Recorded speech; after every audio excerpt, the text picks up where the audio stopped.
Hello, everybody, and welcome to the It's in Queens podcast covering events in Queens between December 6th and December 12th. Nice. It is an incredibly busy week, and as you might imagine, a lot of it has to do with a certain holiday that we're not allowed to talk about because it's not politically correct. It's a holiday. So if you wanted more events, you'd have to actually get a shoehorn and shoehorn more events into this week is full. Queens is full with events this week. But even better than what we could read off a piece of paper, we have un invitado de lujo, Mr. Juan Castaño. Qué rico. He is, if anyone knows, Castaño is a very beautiful tree, right? It is, chestnut brown. Oh, that chestnut tree is Castaño. And he happens to come from the Capulli Mexican Dance Company. Yes, sir. Which is based in Astoria, East Elmhurst, basically. Yeah. And he is going to tell us a little bit about their upcoming show. You just did something at Queens Botanical Garden last week, right? Yes, on Saturday. Right, but they've also just started a 3-week run at the Thalia Spanish Theatre here in Sunnyside. Nice. So tell us a little bit about the show, Juan. So Navidad, the Mexican-American Christmas, is a story that we're performing for 3 weekends at Thalia Spanish Theatre. At the Botanical Garden, we actually did a shorter version like a of workshop, it. Right? Yeah. And we told the folks a little bit more about the story, a little bit more intimate setting. You'll see some photos, but yeah. Yeah. And this weekend, December 7th, 8th, and 9th, is our second weekend at Thalia Spanish Theatre. Nice. The great thing about performing there is that we're actually going to be developing the story throughout the week. So if audiences come back, they'll see, we're learning from audiences. We're learning what works in the story. We're trying different things with the story. But it's improv, huh? Yeah, well, I don't know if I'll go that far. Okay. It's definitely rehearsed. Okay.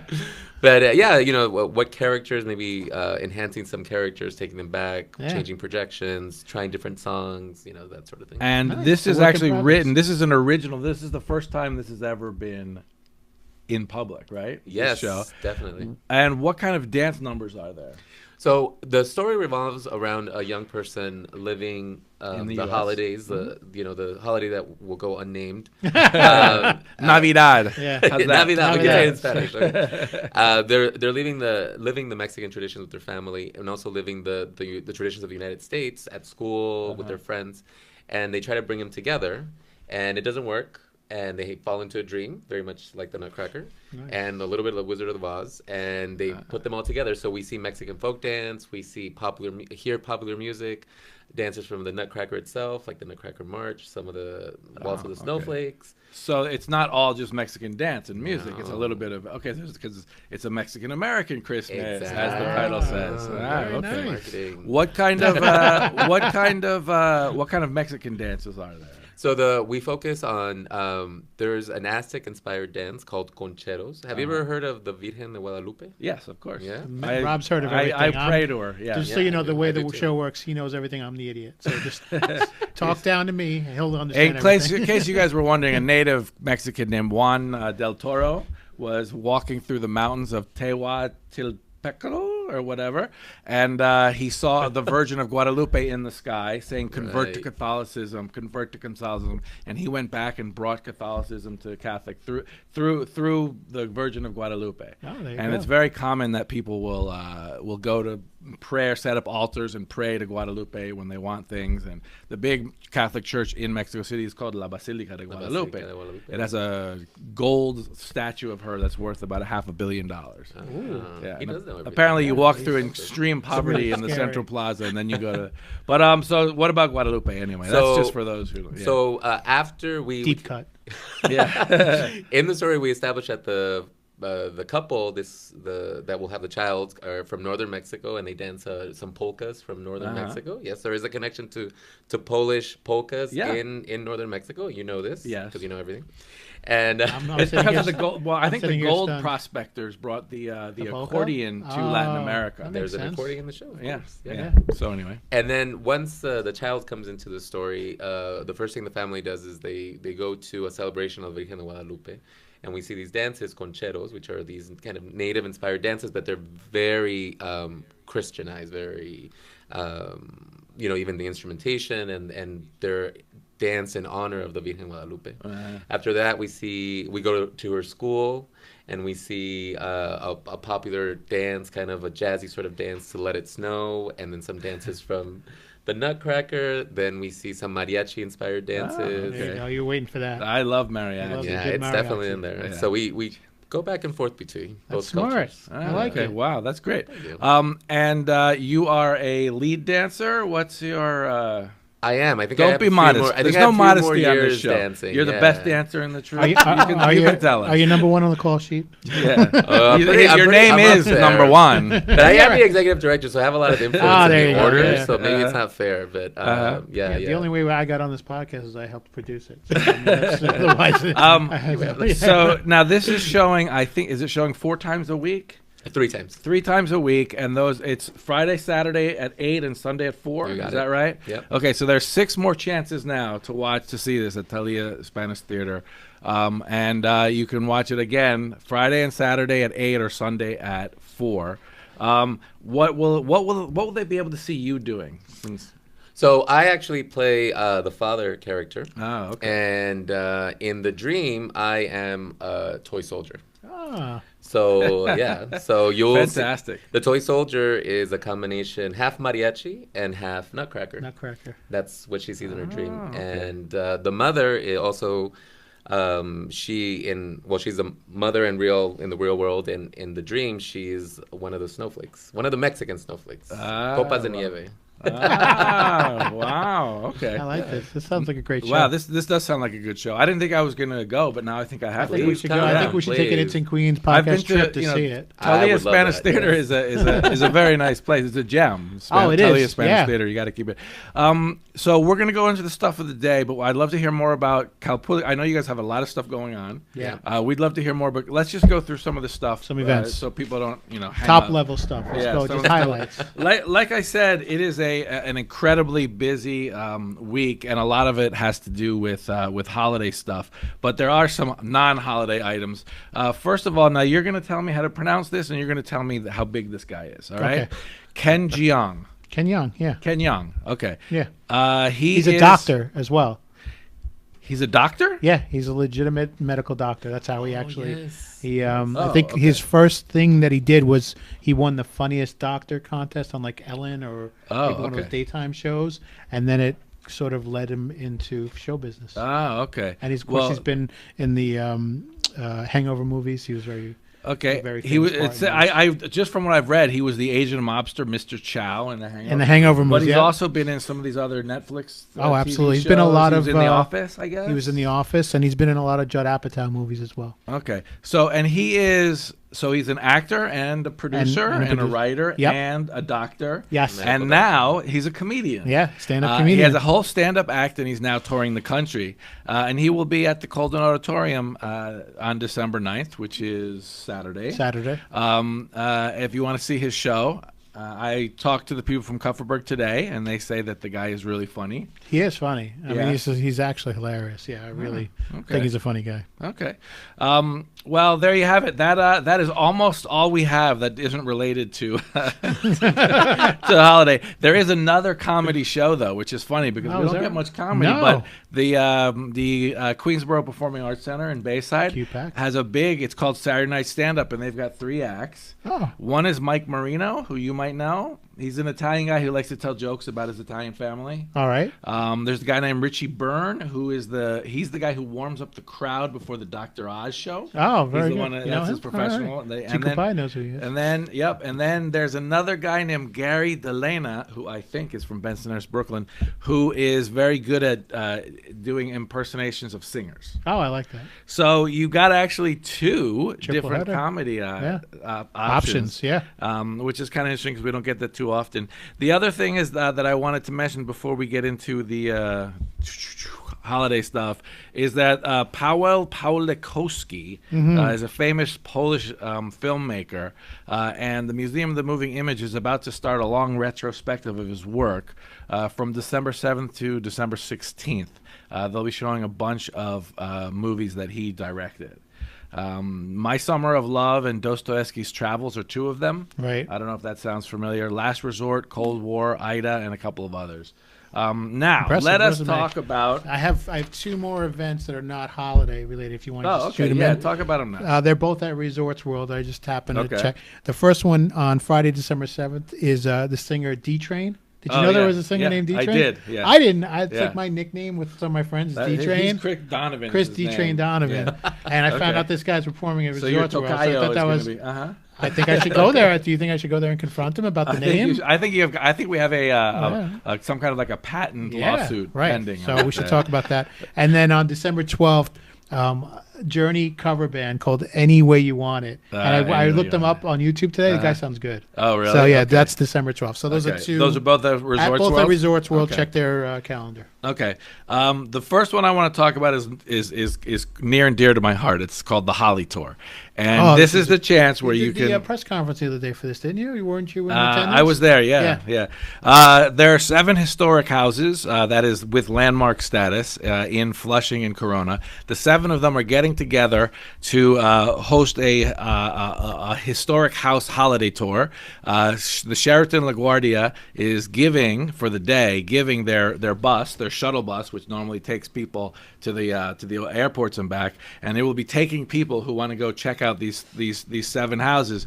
And remember, one thing that's really cool about Flushing is that it has 4 different houses from 4 different centuries. That's right. So you can see they all will be dressed up. Yeah, they will all be dressed up like they were in those times. 16th, 17th, so you and can 18th see century, the Quaker. Yeah. You can see the British, how they celebrated Christmas. You can see the German, the Dutch, and so on. And then the Louis Armstrong house. And apparently Louis Armstrong's wife was crazy about Halloween, so she used to decorate the place, and so they're going all out. Good. And you can go, like I said, you can walk, you could drive by yourself, but there will also be a shuttle, and you can go see I think all you of got to them. do it with the shuttle because that sounds like you get the full experience. You get the full experience Yeah. with the shuttle. Yeah. Okay. When is Well, it's Sunday from 1 to 5. You'll be performing. actually. Well, you go on at 4. So Maybe catch you the could one. you could go to like 3 or 4 of the houses and then go on. Yeah.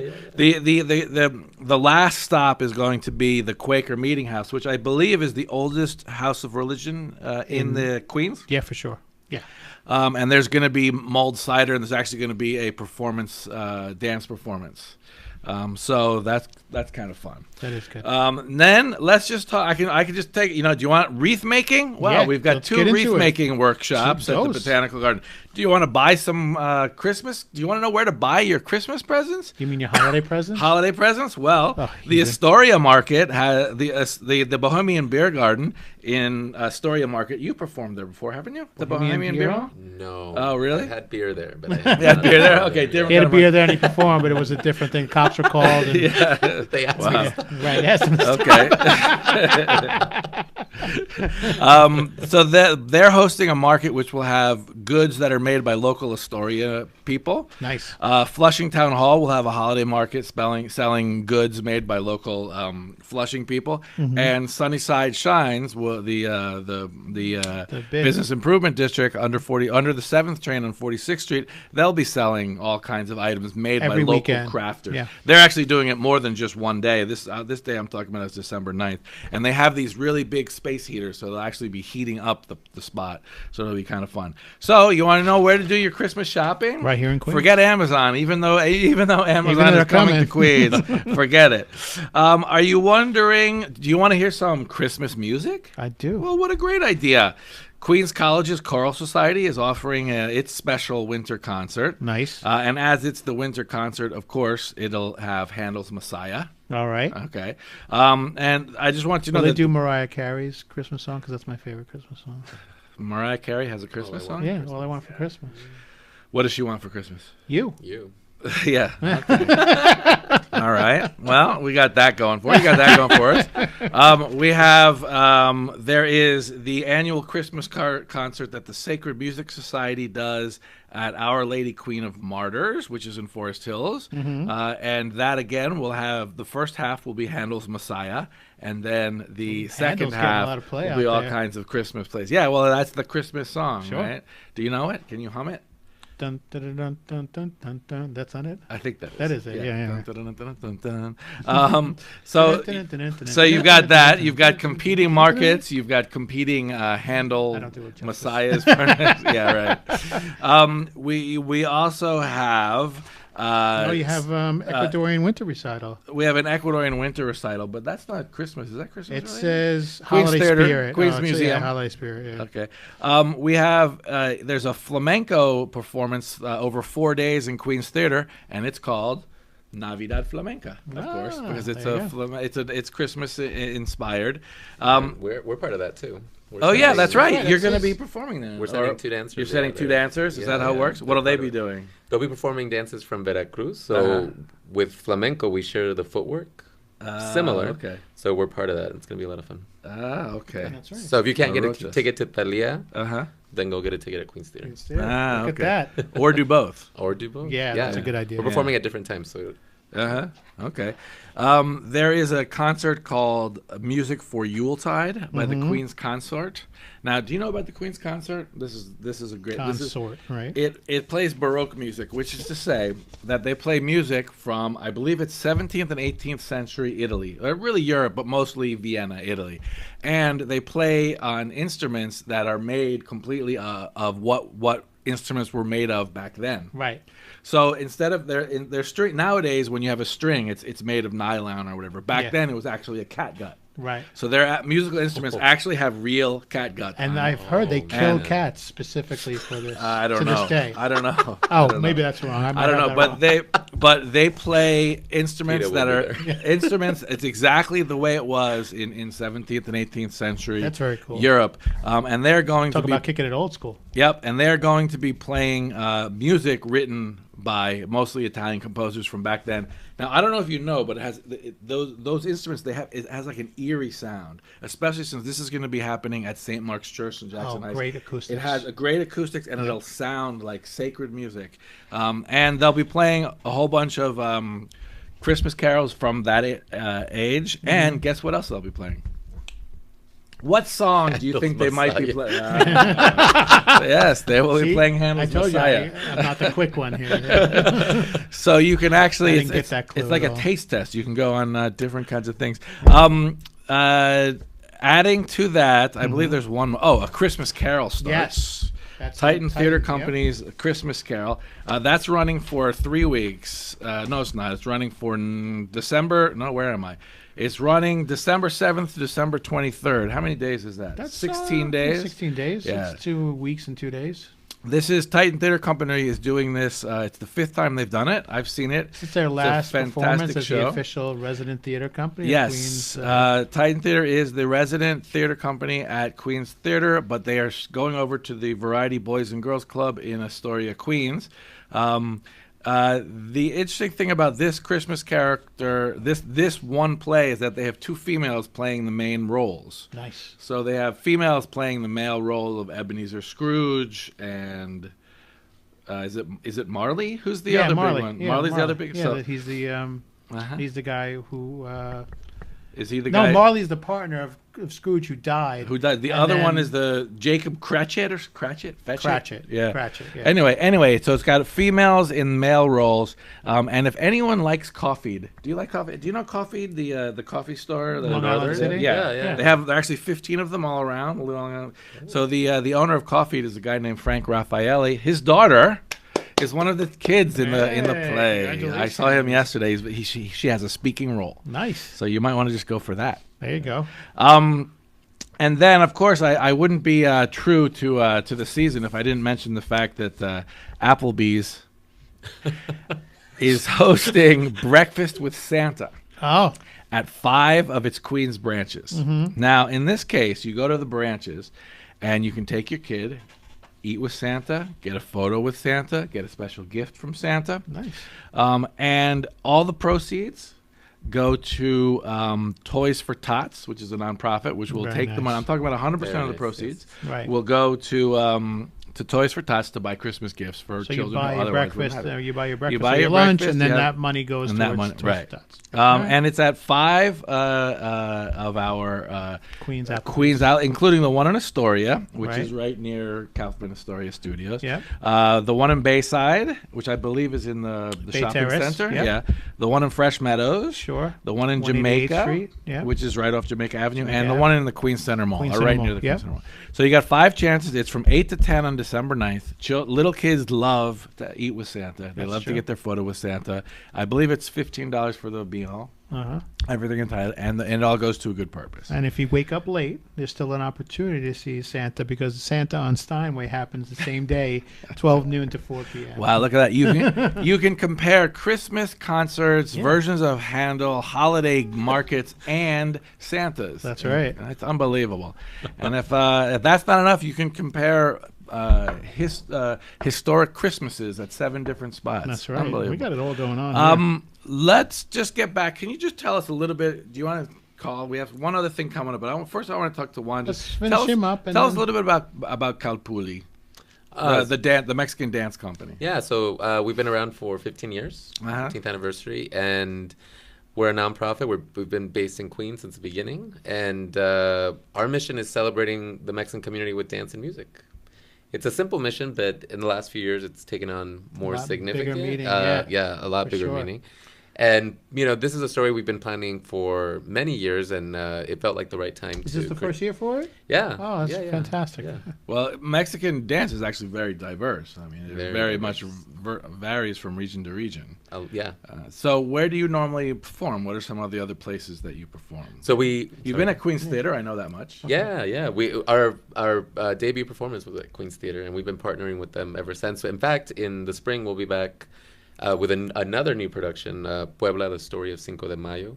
So we'll be talking a little bit about what the real history of Cinco de Mayo is. Yeah, people don't realize that, but Mexicans don't actually celebrate Cinco de Mayo. Well, maybe not as Mexican much as people in Americans. the United States Right, do. Yeah, Mexicans in that's the United true. States do, but it was the battle with the French, right? It is, it the was, ba- when you signed a treaty with the French or something? I think kept they were the- forced to sign Yeah, something. Yeah. yeah. No. Well, that was a Mexican victory, but Yeah.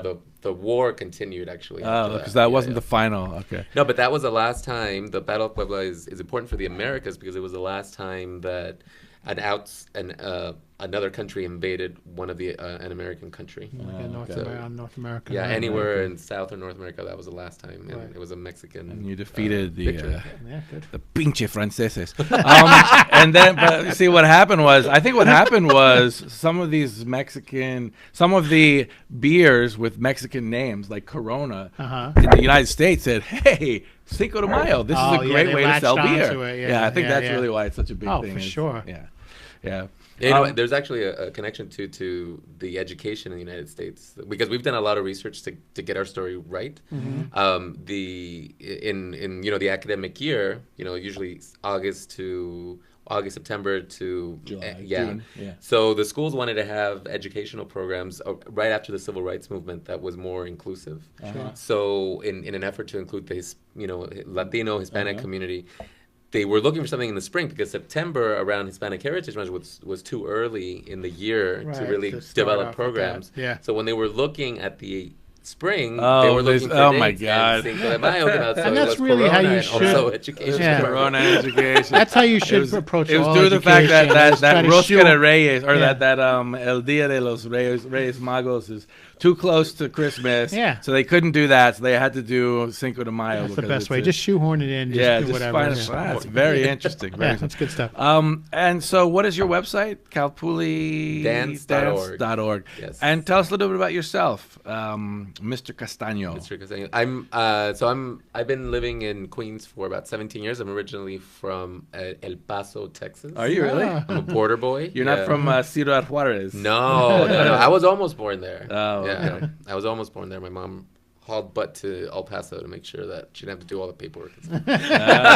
Okay. So you are a first-generation Mexican American, just like the one in this. Yeah. And so you grew up in El Paso? I did. And you came here because of dance, or? I came. Well, I studied. I'm kind of. I'm not as much as Ken Young is, but I studied chemistry. I started dancing when I was in college. When I was a kid, I played music, and then I started dancing in college.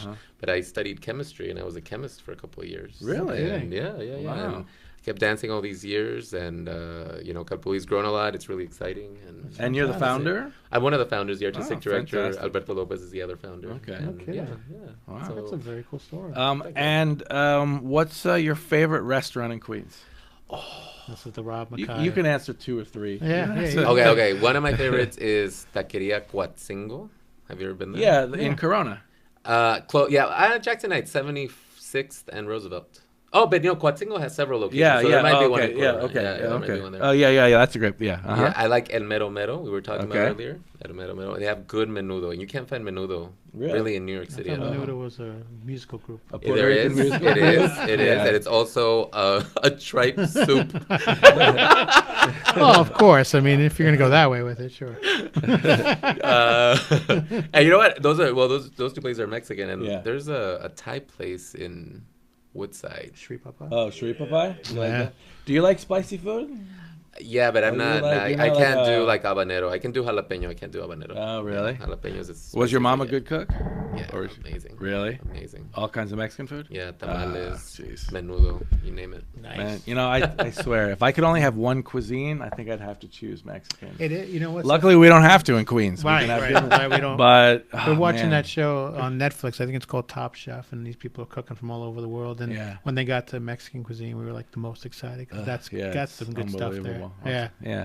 All right. Well, we're almost done. You got to stay. One more thing. Yeah. Do you want to call? We have We're gonna something. get our author. Anybody who's been in Queens, for the past 15 years, might know of a writer named Nick Hirshon. That's right. He covered Queens for the Daily News. Yep. Before that, was he at a local? He was. Was he yeah. at like the we can Queens ask him Tribune? where The Queen? he was Yeah. at, yeah. He left journalism and he teaches actually. He's an a author professor. prior to this too. Yeah. But he's also a teacher of journalism. Yep. And he has a new book out called, and people who don't know, Chris happens to be a big New York Islanders fan, That's hockey my team. fan. Yep. And it's a book on the Islanders. That's right. The title of it is "We Want Fish Sticks." Islanders fish sticks. We want fish sticks. It's. I don't get that. Let's get Is Nick it- on the Yeah, phone. well, I don't really. So it's called "We Want Fish Sticks: The Bizarre and Infamous Rebranding of the New York Islanders." We're talking about it because it just came out, and Nick is going to be, I guess, discussing, signing, and selling copies of this book at the Glen Oaks Library on December 8th. So let's see if we can get him on the line. I think he's in New Jersey. Oh wow! Can we actually hear the phone? Yeah, we're gonna ringing? hear this right now. Is this Nick Hirshon? Yes, speaking. Hey, Nick, Ah. that's Rob Mackay's voice. This is Chris. We also have Juan Castaño with us from Capulli Mexican Dance Theatre. Company. Sorry. And we were just talking about your book. First of all, we gave your background, and We probably give your background. shabbily. We know that you covered Queens for the Daily News. Did you also work at one of the weeklies in Queens? Before I worked for the Daily News, I worked for the Queens Ledger for a while, mostly when I was in high school and early college. Ah, okay. And then I freelanced a little bit for the Queens Courier. I'm a Queens boy through and through. Right. So I wrote for a lot of those places before I got to the Daily News. Okay. And he also authored a Forest Hills book, if I'm not mistaken, right, Nick? Yes, that's right. I had a book that came out in 2013 called Images of America Forest Hills, all about the history of the neighborhood. It's where I grew up. Just kind of telling the story from its development on through to the current day. Oh, okay. Yeah. Fantastic. Well, tell us about your new book. We talked about it a little bit before you were on the line, and I could not for the life of me figured out why it was fish sticks. I think sticks has to do with hockey sticks, right? You got to school him, Nick. Yeah, Fish sticks. What does this mean? What is this? We want fish sticks. Yeah, that's right. So the name of the book is We Want Fish Sticks, the Bizarre and Infamous Rebranding of the New York Islanders. And it's obviously about the hockey team. And It refers to a chant that Rangers fans used to use to taunt the Islanders fans at the time. So they would chant, "We want fish sticks," referring to the Islanders logo, which looked like the Gorton's fisherman from the frozen seafood box. So that's why the Rangers fans would chant, "We want fish sticks," clap, clap, clap, clap, clap, at all of the games to try to taunt the Islanders. And it really was a taunt. I mean, if you were an Islander fan, you were just like, "Oh, why are they doing that to us?" Did the Islanders change their logo? Did they end up changing their logo? They did. Well, They did? Yeah, they changed it. Did they get a hamburger or something? We want hamburger. They had this beautiful, beautiful. Well, I considered it beautiful because I was around for the 4 championships in the '80s. So I had this beautiful logo. Look, picture of Long Island, NY with the hockey stick coming across, Islanders across, blue, white, and orange. Just a classic design, very clean, and it fell on a couple of tough years. And Nick can tell you the story, but I guess they thought rebranding themselves with a new logo was going to somehow invigorate the fan base backfired. And the team. Yeah, but go ahead, Nick. I'm All sorry. right. So, Nick, tell us about the Bizarre and Infamous rebranding. So essentially what happened was, as you guys are describing, in the early 1980s, the Islanders win 4 straight Stanley Cups, and they're riding high, and they have superiority over the Rangers, who are their arch rivals in the market. But then in 1994, the Rangers beat the Islanders in the first round of the playoffs on their way to winning their first Stanley Cup in 54 years. What year was that? 94. Oh, okay. And that used to be the chant that the Islanders fans would use to taunt the Rangers fans used to be 1940, referring to the last year that the Rangers had won the Stanley Cup, because the Islanders had won 4 since then, even though they were a much younger team in the NHL. So you would go to a game in one half? The Islanders get swept by the Rangers in the first round of the playoffs. They get outscored 22-3, and the Islanders decide this is a time that we need to maybe change our brand up, do something that's going to be a little bit different and separate us from New York City. So what's some of the distinctions? Well, you have Times Square and Wall Street and Statue of Liberty for the Rangers. For the Islanders, you have the maritime culture of Long Island and this fisherman that they end up plugging on the jerseys. It did not work out. It did not connect with the fan base, and I don't even know if it connected with Long Island as a whole. What would you put? What are the most famous icons of Long Island? Well, you know what? They almost got it right. They were so close. You can't have a beach promoting hockey. No, they were so close to getting it right. There's a lighthouse patch, if I'm not mistaken, Nick, on the shoulder, I believe, of the jersey. And I think that's right. Yeah, and people loved the lighthouse patch. And if that was the center of the jersey, I think we would have had maybe Nick doesn't write this book, but the fish stick guy, he literally could not have been a better doppelganger for the Gorton's fisherman guy. I mean, it was just like he looked like they pulled him right off the box. Really? Yeah. So tell us. Yeah, and I've made that same point that you made about if the lighthouse was the primary logo and the fisherman was on the shoulders, if it didn't become the replacement that it was, then this probably wouldn't have been such a disastrous rebrand. But having that fisherman as the main icon, it was just an easy way to let people mock the team. And the other thing too, didn't they have the fisherman guy as like the mascot in the stadium as well, Nick? Am I forgetting that wrong? He had to cut you're a getting hole it right. in the ice So to even go before they fishing. unveiled the fisherman logo, they had a mascot named Niles, who's supposed to be NY Isles, the Islanders' nickname. And I'm cringing. I'm cringing just hearing it. Embodiment of the logo. Wow. There's a photo of him on the cover of the book, and basically he's this big guy with a red bushy beard and bushy eyebrows, and has a goal light atop his head that's supposed to flash whenever the Islanders score a goal. So he doesn't really look exactly like the fisherman. He doesn't have the rain slicker and the gray beard and all that kind of stuff, but he's kind of close enough. Yeah. And did they end up getting rid of this? How long did it? Yeah. How long did they didn't Niles have live? it for too long. It was basically the Islanders brought in the mascot in the spring of 1995, and then that was in a lockout-shortened season. Then they unveiled the logo in June of 1995, and they wear it for 2 seasons. So it was last worn on the ice in 1997 until 2015 when the Islanders brought it back for one night only as a promotion to wear it in warm-ups. They didn't wear it hilarious. in the game. What do they have now? Before a game. What do they have now? Is there like a throwback to like the retro to the jersey they wore in the 70s and 80s? It's got a couple of different annotations, like the 4 stripes for representing the 4 Stanley Cups, but it's pretty close to the original. Do they have a mascot? Good question. Yeah, they have a mascot now named Sparky the Dragon, and actually right. he came in 2001.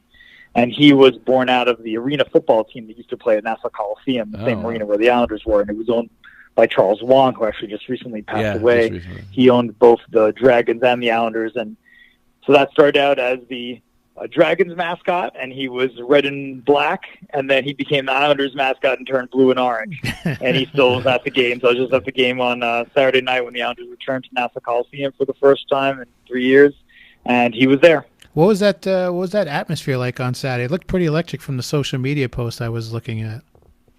Yeah, it was everything that people thought it would be. It was a sold-out crowd. Everybody was going wild when they announced the Islanders were coming out. Let's go Islanders chants, just like old times. Packed concourse, like people who've ever been to an Islanders game or any event in Nassau Coliseum will know what that's like. There was some really good social media footage of people singing along to the national anthem, which was a kind of emotional, nice moment. They did a great tribute video to Charles Wong and also to President Bush, who just passed away. Oh, that's right. But so it was a all-around just emotional night. The Islanders fell behind 2-0, and then they come back and dramatically win 3-2. So the crowd was going crazy. There were some issues throughout the arena. There was something going on with the sound system that a lot of the fans were complaining about. It was kind of going in and out, but the fans made up for it, and they had all their woo-woo-woo chants and yes, yes, yes chants, and let's go Islanders throughout the whole night. So it was a great crowd. So Nick, just tell us quickly, how did you research this book? So I researched it as my doctoral dissertation. I was a PhD candidate at Ohio University, and I was in their Scripps School of Journalism. So I had to find something that related to mass communication to research as my dissertation, and that's how I came into this logo being a form of mass comm and some of the journalistic coverage of it at the time. So I basically looked at everything I could. I kind of took a journalist approach to this. All the people who were involved in the rebrand are still alive. So I tried to interview as many of them as I could. I ended up doing 53 different interviews for the book. Everybody from players on the team, executives who were in the boardroom making these decisions about the mascot and the logo, the attorney who filed the trademark form for the Fisherman logo, 2 guys who played the mascot at the time, fans. Pretty much anybody who had any sort of a say. Islanders broadcasters, 2 members of Islanders ownership groups I spoke to. And in addition to the interviews, I did a lot of archival research using Newsday, the Daily News, the Times, the Post, seeing how they were covering every step of this rebrand. Looked at the old TV broadcast from Sports Channel, which had the Islanders games at the time, and now it's MSG. So I went to the MSG archives in New York City to look at that. And fan newsletters. I had fans mailing me game programs. Yeah, Nick does not play around. Pretty much anything I could get my hands on to tell that story. Did you get an A on the thesis? Did your thesis get an A? They don't give you an A. You just have a defense that's a thumbs up or thumbs down. And thankfully, I got a thumbs up and got to graduate with my PhD. Oh, it's like Facebook. And another question. So, if these people come out to the book signing on December 8th, Glen Oaks Library, obviously they can talk to you about it. How can they get the book if they can't make it that day? Well, it's available right now on Amazon. It's in bookstores. I'm already seeing people tweeting about being at Barnes & Noble here and there and seeing it on display. But Amazon is really your best bet. I'll have a few signings after the one at Glen Oaks. I'll be at the Offside Tavern in Manhattan at the end of December, and I'll be at the East Hampton Library on Long Island in January. I'll be at Book Review in Huntington on January 7th. So I've got a whole bunch of other events that will be coming up. But yeah, it's pretty easy to find it online. You can go to the University of Nebraska Press website. That's the publisher of the book, and they have a link to buy it too. Okay. Yeah. And are you an Islanders fan? Yeah, he said that to begin with. Oh, yeah. I grew up as an Islanders fan since 1999. I've been rooting for the Islanders. Now, Nick, was there anybody who was involved in the rebranding that would not go on record and talk about it because they were so embarrassed? There were several people. I don't know if it was because they were embarrassed. I can't assign an emotion to them. Sure. But Kirk Muller, who was a player that the Islanders traded for infamously in 1995, trying to be one of the standard bearers of this new rebrand. He had been the captain of the Montreal Canadiens when they won the Stanley Cup in '93, I believe it was. And they traded for him thinking he was going to be this great new veteran presence on the team. And he refuses to report to Long Island for the first few games because, depending on who you depending who you talk to, he just didn't want to be traded at all. He didn't want to leave Montreal, but also he didn't want to go to a losing franchise in Long Island. The team and the Nassau Coliseum did not have a good reputation at all in that period. Not that time, no. So I wasn't able to get a hold of Kirk Muller. Mike Milbury, who was the coach and the general manager of the team at this time and was a really wacky character, and he's a big character in the book. Certainly. He's now a hockey analyst on TV for NBC, Mm-hmm. and I tried to get to him through NBC, couldn't get a hold of him. So those are two of the more prominent people. I mean, there were some folks here and there where I made an effort to contact every single guy who played at least one game in those 2 seasons when they wore the Fisherman logo. That's funny. And some of them were just hard to locate. Yeah. Sure. I mean, they're all alive. They're living in It's just that Saskatchewan they've off the scattered grid or around something the like world, that. you know? Yeah. Some of them are living in Russia, and Yeah. they're living in Europe, all over the place, so Okay. it's hard to find them. Well, Nick, you certainly sound like you know your subject. Yeah, I mean, I try my best. I mean, the whole idea of getting a PhD is supposed to be an expert in whatever niche. I mean, granted, I'm the worldwide expert in something that doesn't matter all that much. And how the Fish sticks. Islanders rebranded in the mid-'90s, but Right. It's an interesting for topic, better or though. worse, you can ask me any question about what happened during those 2 years. You know what's funny? Unfortunately, probably know that answer. The other day, Nick, they put out this jersey. Now it's available for sale right now. Like almost like they're pitching it as like a retro kitschy piece now, right? Yeah, so they had been starting to bring it back like here and there. In 2014, I actually have a photo of this in the book. They started selling the Fisherman hoodie that I bought, and they have a few other things that they started putting back into the Nassau Coliseum concession stands for the first time in 20 years. But now they've been getting more and more. Last year, they were giving some sort of a ticket plan where if you bought group tickets, you'd get a free mesh Fisherman jersey. And then they just announced on Saturday that they were going to bring back the original Fisherman jersey to Nassau Coliseum so you can actually buy it. I think it's I don't know if it's only the away version. I was walking around the concourse on Saturday trying to look for it. I didn't see it on sale anywhere, but they said they were going to be offering it. I think it's pretty expensive. It's like $190 without name on the back and $250 if you want to get the name and the numbers on the back of the jersey. But it's interesting. They're starting to warm up to this idea because a lot of the fan base is getting over the past and realizing it's kind of a neat logo, or at least it has some sort of a retro feel to it. So there's some affinity for it for sure. And of course, if you can't afford the jersey, just buy the book, and it'll be the same thing. You can wear the book. There you go. It's a lot cheaper to buy the book. There you go. I like All that. right, Nick, we're over time.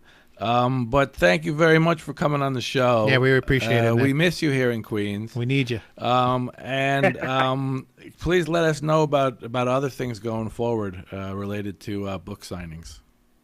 Yeah, guys, I really appreciate it. It's a really fun topic for me to talk about. And I know you usually do this in person. I was out at my university. I teach at William Patterson University in New Jersey. So today was rough to get over there, but I'm glad that I could call in. Yeah, Yeah, it's coming pleasure up. to have you. Coming up, yeah. All right, Nick, thank you very much. All And right, we'll buddy. talk soon. Thanks a lot, Nick. Thanks, for All sure. right. Take care, guys. Okay. Well, that's about all. I did realize one thing is that we never introduced ourselves. Oh, that's a I'm good Rob point. Mackay from the Queens Tourism Council. I'm Rob Mackay from the Better late Queens than Tourism never. Council. Chris That would make Donovan me is from Chris the Donovan, Daily yeah. News, which co-sponsors the I podcast. co-sponsor. Juan Castaño, tell us where we can find more information about Capulli online. Do you tweet? We do tweet. What do you hashtag? We Instagram, we Facebook, and we tweet. Under, what is it called? Capulli? Capulli Dance or Capulli Mexican Dance. You can find us under both of those. Okay. Okay. Yeah. For us, it's in Queens. As Yeah. we said before, go to itsinqueens.com. Oh, Hashtag two it's things. in Queens. I mean, I know it's a long podcast, and I'm sorry, Yeah. but two things. Your calendars for sale yet or no? No. We'll Okay, have to so talk the about posters, that. but the Yeah. poster is for sale. Yeah, I think we've done that before, haven't we? Yeah, but Oh, why not? okay. Just keep it If you going. want to buy a Great Day in Queens poster, please contact us. It's through inqueens.com.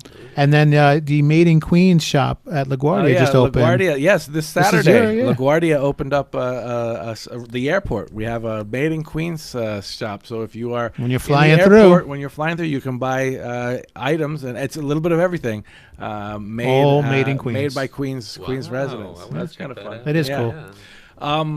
All right, before we end, why doesn't Juan tell us what Capulli means in English? In Or in English. Spanish? Yeah, you know. Yeah, It's what probably, does it is mean it at all? Nahuatl? Is it Nahuatl? Yeah, it is. It is. Okay. A lot of Spanish speakers pronounce it Calpulli All right. because of the double L, but Uh-huh. it's a Nahuatl word, so it's Calpulli, and it means different things throughout history. It means clan, big house, family, and also means syndicate. So the reason we named ourselves Capulli Mexican Dance Company is we're a clan, a family, a big house, dancers, teachers, musicians, artists, and we're also a nonprofit organization that contributes to New York City and beyond. Syndicate, I was getting nervous. Syndicate, I was like, wait a second, what else are you guys shaking doing? down other Okay. dancers for their Capulli. What other Nahuatl words do you know? Yeah, I'm gonna go with 0. No, you know No, what? chocolate. You Chocolate. know Oh, yeah. Chocolate. I think tobacco is too, right? I don't know about that And one. maíz, Maíz. milpita. What else? Maybe mezcal, tomate, maybe tequila. Yes, I do. Might be. I don't know about tequila. I know a Might couple be. of them. Yeah. I'm sure that chimichanga. Well, the chichi. No, that one's definitely not. The chichi words. You know, like the Guatemalan, the like guacamole. Guacamole's got to be Nahuatl, or maybe it's Mayan. Aguacate. Aguacate is probably, yeah. Anyway, and chicle, gum, chicle. Chicle, Remember, they have a yes, lot of that's cheese. true. Chichi Castanango, and, you know, Yeah. Chilango. Anyway, thank you all very much. Long broadcast. Thanks for those of you who made it all the way through. That's right. We'll be back next week, and I hope to see you this weekend in the Borough, and maybe even at Thalia Spanish Theatre.